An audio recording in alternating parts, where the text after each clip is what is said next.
ಭಾಗವಹಿಸಿದ್ದಾರೆ. ಇವರಿಗೆ ಜೋರಾಗಿ ಚಪ್ಪಾಳೆ ತಟ್ಟಿ ಸ್ವಾಗತ ಮಾಡೋಣ. ಪ್ರೇಮ ಅವರು ಚಿಕ್ಕೂರು ರಾಣಿ ತಂಡ ಮಾಡಿದ್ದಾರೆ. ಇವರ ಉತ್ಸಾಹದ ಬಗ್ಗೆ ಎಷ್ಟು ಹೇಳಿದರೂ ಕಡಿಮೆನೆ. ಒಂದನೇ ದಿವಸದಿಂದ ಇಷ್ಟು ಒಳ್ಳೆಯ ಕಾರ್ಯ ಮಾಡ್ತಾ ಇದ್ದಾರೆ. ತಾಯಿ ಮಕ್ಕಳು ಎಲ್ಲರೂ ಕೂತ್ಕೊಂಡು ತುಂಬ ಸಂತೋಷ. ಪ್ರೇಮ ಕಪ್ಪ, ನಾವು ನಿಮಗೆ ಕಪ್ಪ ಕೊಡಬೇಕೆ? ಕಪ್ಪು ತಿನ್ನುವುದಕ್ಕೆ ಬಿಟ್ಟ ತಪ್ಪಿಗೆ ಕೂಲಿಯನ್ನು ಬೇರೆ ಕೊಡಬೇಕೆ? ಏಕೆ?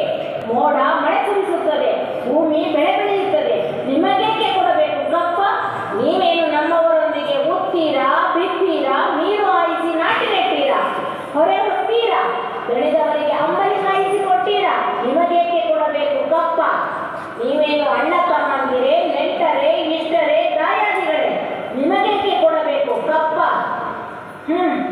ಸ್ವಾಭಿಮಾನವೆಂಬುದು ಕನ್ನಡಿಗರ ಹುಟ್ಟು ಗುಣ. ಮೈಸೂರು ಮಣ್ಣು ಪಾಲಾಗಿದ್ದು ನಿಮ್ಮ ವೀರತ್ವದಿಂದಲ್ಲ.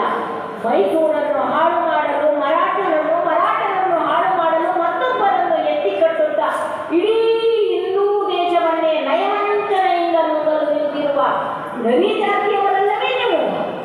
ಎಚ್ಚರಿಕೆ! ಕಿತ್ತೂರು ರಾಣಿಯರು ಕಪ್ಪ ಕೇಳುವವರ ನಾಲಿಗೆ ಸೀಳಿ ಹೋಗಿತು. ನಿಮ್ಮ ಕಂಪನಿಯವರಿಗೆ ನಮ್ಮ ನಾಡಲ್ಲಿ ನಿಲ್ಲಲು ಜಾಗದ ಭಿಕ್ಷೆ ಕೊಟ್ಟವರು ನಾವು. ಕಟ್ಟಳೆ ಮಾಡುವ ಅಧಿಕಾರ ನಮ್ಮದು. ಕಿತ್ತೂರಿನಲ್ಲಿ ನಿಮ್ಮ ಅಧಿಕಾರವೇ? ಕಿತ್ತೂರೇನು ನಿಮ್ಮ ಅಪ್ಪ ತಾತಂದಿರು ಬಯಸಿಟ್ಟ ಆಸ್ತಿ ಏನು? ಎಂದರು ನಾಯಿಗಳಿಗೆ ರೊಟ್ಟಿಯನ್ನು ಚೆಲ್ಲಿ ಅಂಡನೆಯ ಮನೆಯೊಳಗೆ ನುಗ್ಗಿ ವಂಚನೆಯಿಂದ ಕೊರಳು ಕುಯ್ಯುವ ಸ್ವಭಾವ ಕನ್ನಡಿಗರದ್ದಲ್ಲ. ನನ್ನ ಕಣ್ಣ ಮುಂದೆ ನಿಲ್ಲಬೇಡ, ಹೋಗು, ನಿನಗೆ ಜೀವದಾನ